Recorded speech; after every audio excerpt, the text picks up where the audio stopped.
Namaskar, hello and welcome to Sansad TV. I am Namrata Singh and you're watching Perspective. Brazilian Vice President Geraldo Alckmin has concluded his visit to India, marking a new chapter in the India-Brazil strategic partnership.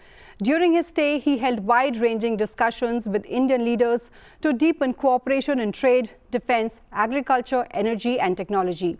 Both sides agreed to work towards achieving a $20 billion bilateral trade target by 2030 to open new opportunities for businesses and investors. Brazilian Vice President's visit reaffirmed the growing partnership between two major democracies of Global South, committed to strengthening economic, technological and people-to-people ties. It's worth noting that Prime Minister Modi's state visit to Brazil in July this year, following his participation in the BRICS Summit in Rio, was the first by an Indian Prime Minister to Brazil in nearly 6 decades, reflecting the importance both countries attach to this relationship. India and Brazil work together closely on several global and regional platforms: BRICS, IBSA, G20, G4, the International Solar Alliance, Global Biofuel Alliance, among others. As both nations look ahead, the focus is on turning this renewed momentum into real outcomes across key sectors. So to discuss what this visit means for the future of India-Brazil relations, I'm joined by a very eminent panel of experts. I'm pleased to welcome two distinguished guests joining us virtually. I'm delighted to welcome former Ambassador Deepak Vohra. Ambassador, pleasure to have you with us on the show today. Thank you. Thank you very much. I'm also pleased to welcome Mr. Vivek Mishra, Deputy Director, Strategic Studies, ORF. Mr. Mishra, thank you for joining and welcome to Sansad TV. Thank you for having me. Ambassador, let me begin the discussion with you.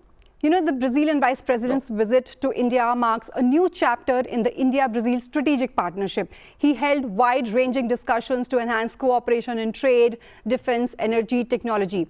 So in your view, how significant is this visit for both nations, given their shared democratic values, common global vision, and commitment to fostering economic growth? Right. Thank you very much. I noticed that you have Mr. Mishra on the panel. You don't need me. He alone is a one-man army. He knows everything about that area. Brazil, you know, in the common view, and I've been there a few times, the land of samba and football. The legendary player, the greatest ever, was this chap called Edson Arantes Nascimento. He was known by Pele as his nickname, who died a few years ago. So when the Prime Minister went there for the 17th BRICS Summit, he headed bilateral meetings, etc. Now, you mentioned that this is the first visit in 60 years. What does this tell you? This tells you that it didn't really matter to us. It was not on our radar. It was nowhere in the list of priority nations that India wanted to be friend. And then along comes a character called Donald Trump. Soon after BRICS, the grouping, the partnership was beginning to gain momentum, and says these are terrible chaps and they shouldn't do what they're doing, and I'll destroy them and I'll do this, that and the other, whatever he says, which he's quite used to, this kind of braggadocio. So then the partnership began to strengthen. When the Brazilian leader was here, it was wonderful. He had wide-ranging discussion. Ma'am, you'll forgive me, but I'm a little skeptical about these targets that are set. We'll make it 30 billion or 20 billion or 22.246 billion, etc., because nobody knows how these will be achieved. However, what is true, the landmass of Brazil is huge compared to its population. So a number of Indian companies that I'm aware of have invested in agriculture, because you know the normal size of a farm in India already, if it's a big one, maybe 50 acres or 100 acres. In Brazil, when I went, my host said, "Come, let's show you my farm," and it took us 5 hours of driving on his tractor. We had still not reached the end. They are huge. So there is tremendous potential in that sector, then in IT, etc., and a little bit in defense. Other than that, I think there is no there's no issue that divides us. There's nothing that hurts our partnership. That in itself is a very positive thing. So I'm quite confident that this meeting, like many others which will follow, will lead to an improvement, to a reconsideration, to a revitalization. That's the word, revitalization of our bilateral relationship. Of course, Donald Trump is not going to like it because he wants to hit all of us. But I think he's also exhausted himself now. As far as Brazil is concerned, you know, it's interesting that they're one of the few countries that insists on visas for American nationals before they can enter the country, and they hit back. I mean, this is something that one has to take into account. They are very proud people, and they do not like to be bullied. So that is my understanding. It's a very welcome move. It will strengthen the Brazil, Russia, India, China belt, movement along with many others who wish to join it now.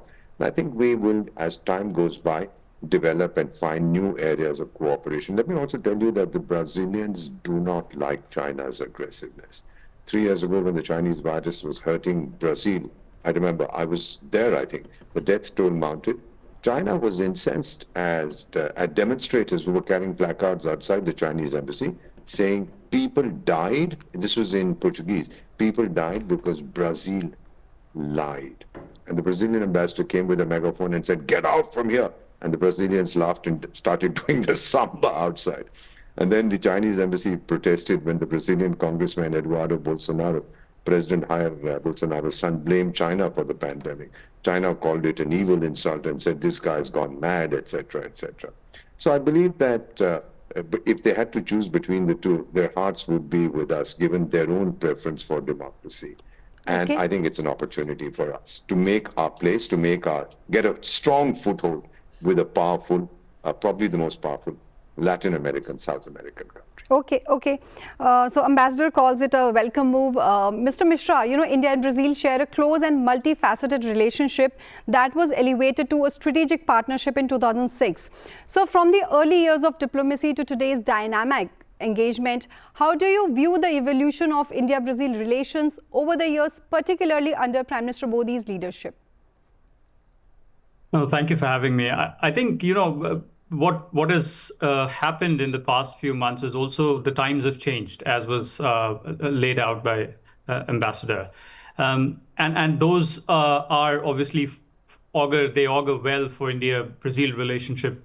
Historically, we've not had differences or skirmishes, so I think that helps. We've been side by side each other in the evolutionary arc of each of these countries.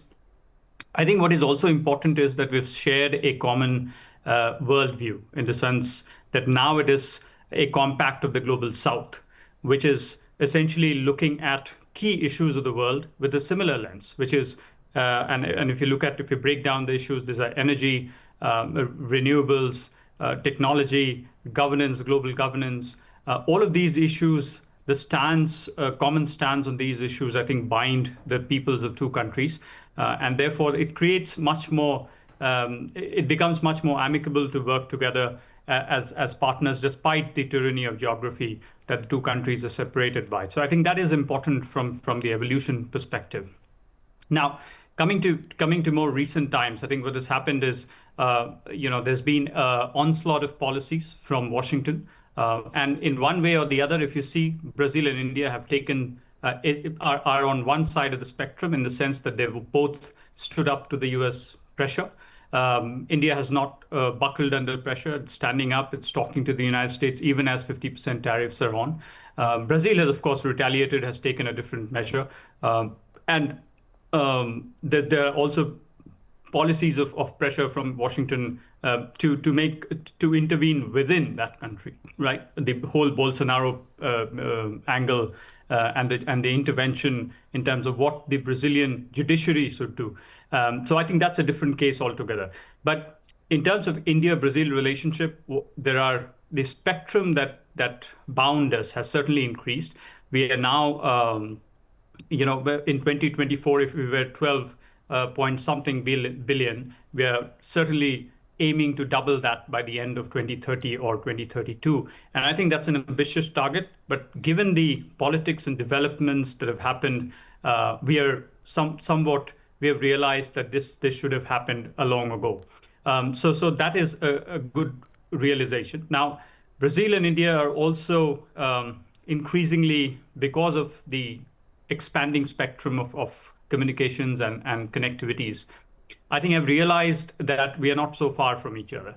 And in the age of technology, which is essentially called by many as having ushered the death of sovereignty, we are also linked by different angles of technology far strongly than we were in the past. And I think if you look at the roadmap of India and Brazil in the past few years and the upcoming few years, India handed over the baton of G20 to Brazil.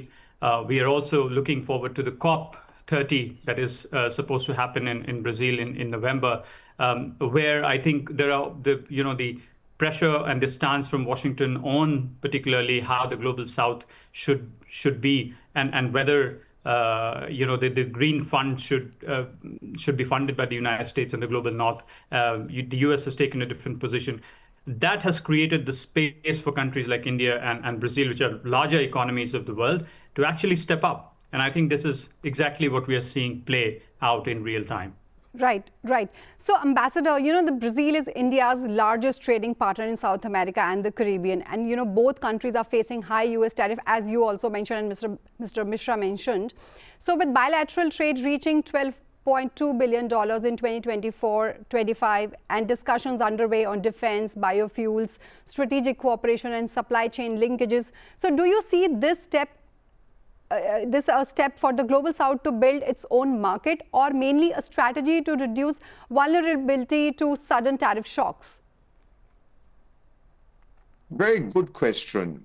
I would say, and I hope Mr. Mishra will give his opinion, I would say that it's a little bit of both. The two countries are also co-founders of the Global Biofuel Alliance, which was launched during the G20 summit in New Delhi in 2023. Brazil is also a member of the International Solar Alliance. Yet, Brazil faces severe economic challenges. Let's not forget that it has suffered a recession in the middle of the last decade. The economic crisis coincided with the political crisis that culminated in former President Dilma Rousseff's impeachment.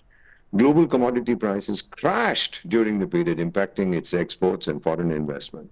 Then the government implemented policies. I think they used to call it Nova Matriz Econômica, which in Portuguese means the new matrix of economic policies, but they flopped. Then came the COVID pandemic, which slowed down economic growth. There was food insecurity, social problems, poverty, income disparity. And yet, ma'am, there's a popular saying in Brazil, God must be Brazilian. This reflects the belief, often lightheartedly, that Brazil is blessed with good fortune, particularly in the face of challenges. It's resilient and optimistic. However, many Brazilian friends have told me that in its moment of difficulty, Indian companies did not abandon Brazil. This is very, very important. And of course, since 2024, we have a 2+2 political military dialogue. Our people stayed on, and I know some of these companies that are doing tremendous work in Brazil. So this is also creating the feeling that the people of India, the companies of India, the government of India, they have a lot of goodwill for Brazil, and they will not run away at the first sign of trouble, as our friends in the Northeast are wont to do. As long as they can cheat and exploit and rob, they'll be very happy. But the moment the going gets tough, then they run away, they disappear. So I saw this myself. I've noticed. I'm right now in New York, as I mentioned, and I'll be going to see some of my Brazilian friends. So let's just wait for how it's going to roll out. But the signs are very hopeful. I've never seen this level of bonhomie and camaraderie between our two countries. I'm 74 years young, 52 years in diplomacy and counting. Right, right. Mr. Mishra, India and Brazil have agreed to deepen economic engagement by expanding their preferential trade agreement with a new bilateral trade target, which we mentioned. So, and also during Prime Minister Modi's state visit to Brasilia in July, both countries agreed to establish a ministerial level review mechanism to foster trade and investment. So, help us understand how this collaboration under the Mercosur framework will strengthen economic ties and what it could mean for businesses in both countries. Yeah, I mean, if you look at Brazil, Brazilian economy is not very strong, as Ambassador laid out. So I think there are vulnerabilities in the Brazilian economy more than there are in the Indian economy. I think Indian economy is pretty solid at this point. So that is one area where I think the give and take can happen from India to Brazil. But I think within Mercosur, you have five permanent members, and then you have, of course, Venezuela was suspended in 2016, if I'm not wrong. But it is sought to be an economic union, and this engagement is sought to spread its tentacles wider than Brazil and reach other countries. Because if you look at India's engagement in the past few months, and at least certainly earlier this year, we've reached out to Bolivia, we've reached out to Peru, Chile, regarding the lithium angle, the cobalt, and a whole host of critical minerals that India aims to augment in the forthcoming few months. So I think it is, of course, Brazil is right at the heart. It is the largest economy, and therefore it has the gravity that it should in the bilateral relationship. But if you look at the areas of focus, technology is one, and within technology you have supercomputing, you have AI, and you have digital services, which are three critical pillars of the new focus in terms of India and Brazil's economic relationship. And then you have the renewables, you have energy as other sectors. I think what is happening is of course to adapt to a new economic order that is being imposed by some recalibrations in Washington.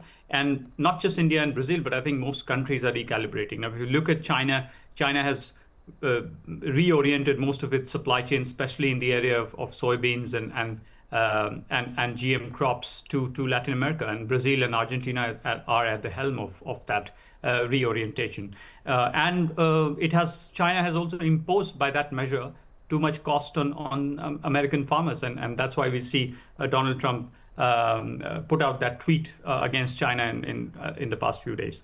So I think what has happened is there's been a redirection of supply chains.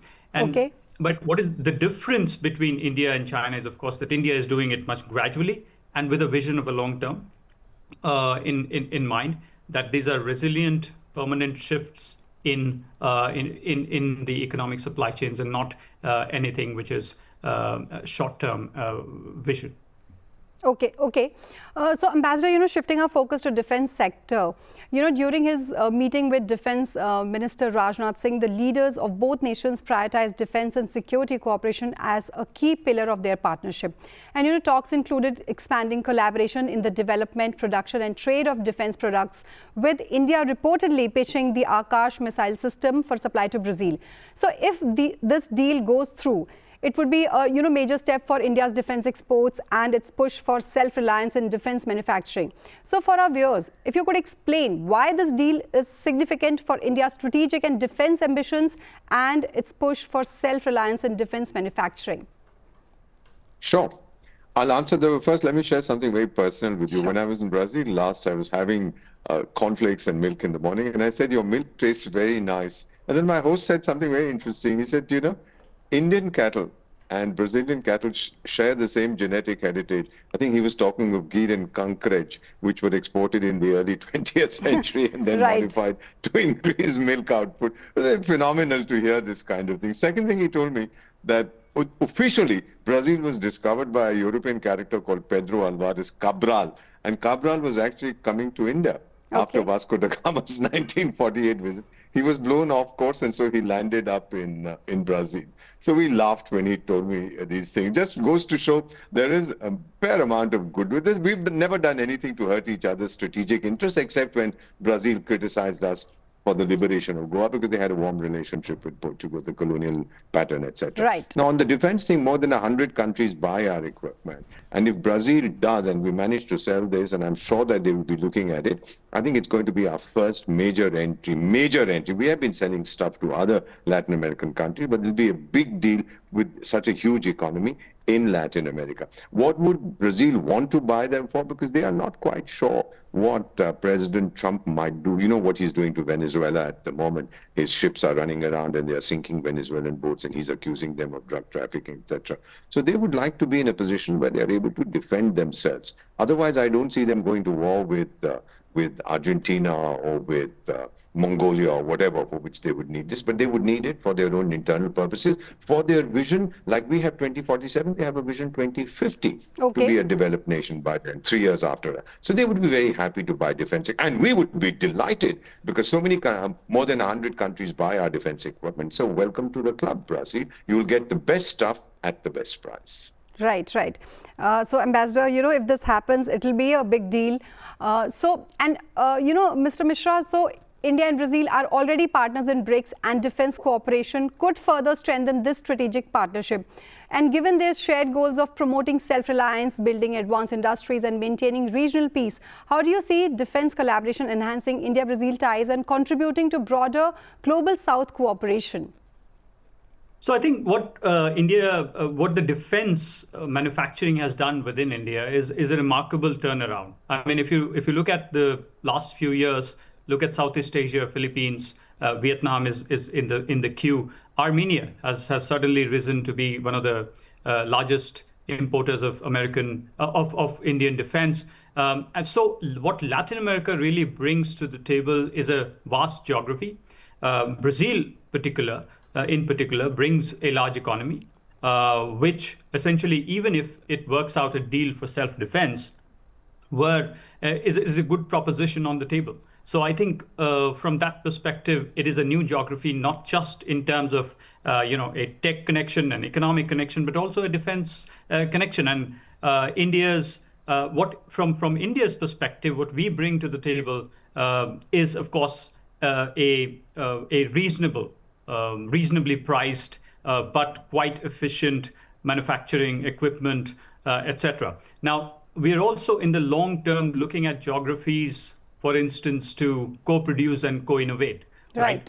Recently, the defense minister went to North Africa, the MENA region, and Morocco became one such country, the first in African continent, I'm told, which will now co-produce some kind of defense vehicle in that continent, along with India.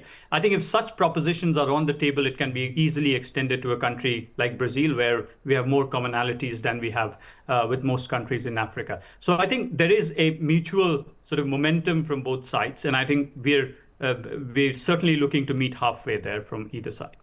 Okay. So, Ambassador, the visit of Brazil, Vice President now, and the Prime Minister Modi's visit to Brazil in July 2025 signal New Delhi's intent to deepen strategic ties with key global South partners. And with India and Brazil aligned on many global issues, including the need for reform in global institutions, and amid increasing global conflicts and instability, do you see this as the right moment to strengthen the India-Brazil axis and enhance South-South cooperation? There's no question about it. This is the right moment. The elephant in the room is Donald Trump, because he is, trying to do funny things to both countries, and we are not going to take it as he expected us to do. Neither will Brazil. By the way, I think it was, if Mr. Mishra might correct me if my old age memory doesn't serve me right. Some years ago, probably 15 years ago, Brazil had sold some anti-radiation missiles to Pakistan. Okay. And we said, why are you doing this? They said, we are selling it to the government of Pakistan, not to Pakistani terrorists. Even when they knew that terrorism in Pakistan was synonymous. Oh, that is the past. I think this is a very positive development. Okay. Defense will become, and not just with Brazil, with many other countries. Mr. Mishra mentioned Armenia. I was your ambassador. I do know that Armenia is very keen to buy equipment from India, because we will we've never done it in the past, impose sanctions, limitations, controls, etc. We've given it to you, we've trained your chaps. The Philippines knows it, they want some more. Vietnam is, and I believe the deal with Vietnam has been signed a few days ago. So I do understand that defense equipment will be a major source, and if co-production is possible, a major source of our partnership, and if co-production materializes, that would be really wonderful. I would be going there again for some more salsa. It's absolutely marvelous to be in that. They're such a wonderful people. Very, and if they know you're Indian, when I tell them that I come from India, well, then you see the big smiles on their faces, and they all know the Prime Minister's name. They're very happy. And a very colorful country. People. Oh, absolutely. If you ever go for the what is that big festival that they have over there, I don't think you'll want to come back in a hurry. Right. It's absolutely delightful. Right. So that's the system there. Yeah. Right. Mr. Mishra, moving our focus to digital partnership and investment, which you mentioned earlier, between both countries, the Brazilian Vice President announced plans for collaboration with India on artificial intelligence, high-performance computing and startups, along with easing business travel through e-visas. And in fact, PM Modi's state visit to Brasilia in July 2025, an MOU was signed to share successful digital solutions for large-scale transformation. So as India advances its AI ecosystem under the India AI mission, how do you see this India-Brazil digital collaboration driving innovation and positioning India as a global leader in AI? So I think, AI is something that we are at the cusp of the, evolution or revolution of the new technological age. Right. And I think where AI, genetics, robotics, all of these are spread out in front of us and evolving every day. So that really presents us with an opportunity. I think India has carved out a map for particularly the chip and the semiconductor industry, and that is at the heart of India and Latin America connection primarily. As I mentioned earlier, we're looking at the lithium triangle. Right. But not just that, we're looking at more minerals and critical minerals from that region, because I think Latin America is richer in rare earths than most countries. And even as I think these components of our relationship will evolve, even as we as a country evolve our capacities in extracting these materials, because I think rare earths is available widely, but the difficulty primarily is in taking them out. So I think those complications will be the immediate challenge. But in the long term, if we've identified our critical sectors, then I think that'll be important. But there is a caveat to the AI. I mean, if you look at the American discourse on AI, where I think it's the primary vortex from where these discourses emerge, because of the leading companies being in the United States, AI. One has to be careful about the AI bubble. There's been more investment in AI than the anticipated gain that could follow. So I think one has to be careful there as a large economy. But with that cautionary note, I think in terms of tech and startup, digital exports is something that we are doing for a long time, that we've been doing for a long time. Right. The United States, one of the reasons why our services was not impacted so much is because we have a surplus in trade digital export to the United States. So I think those angles really bring value propositions of unmatched for India on the table when we are talking about our connection with Brazil and Latin America. Okay.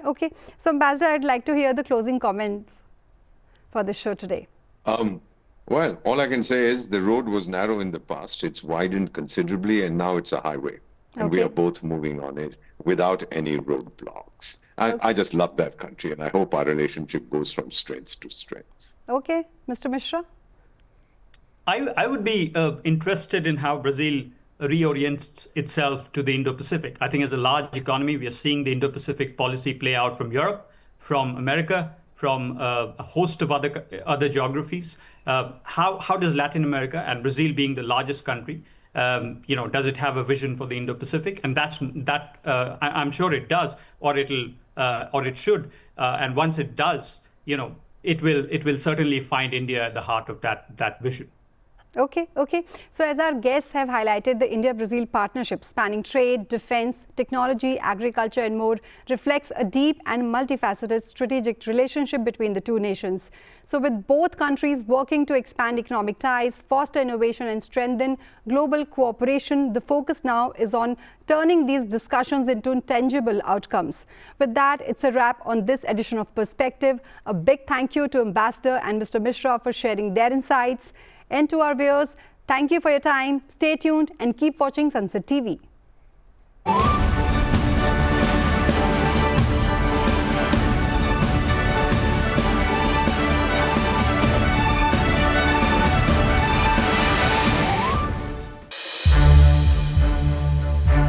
To watch more programs of Sansad TV, subscribe to our YouTube channel.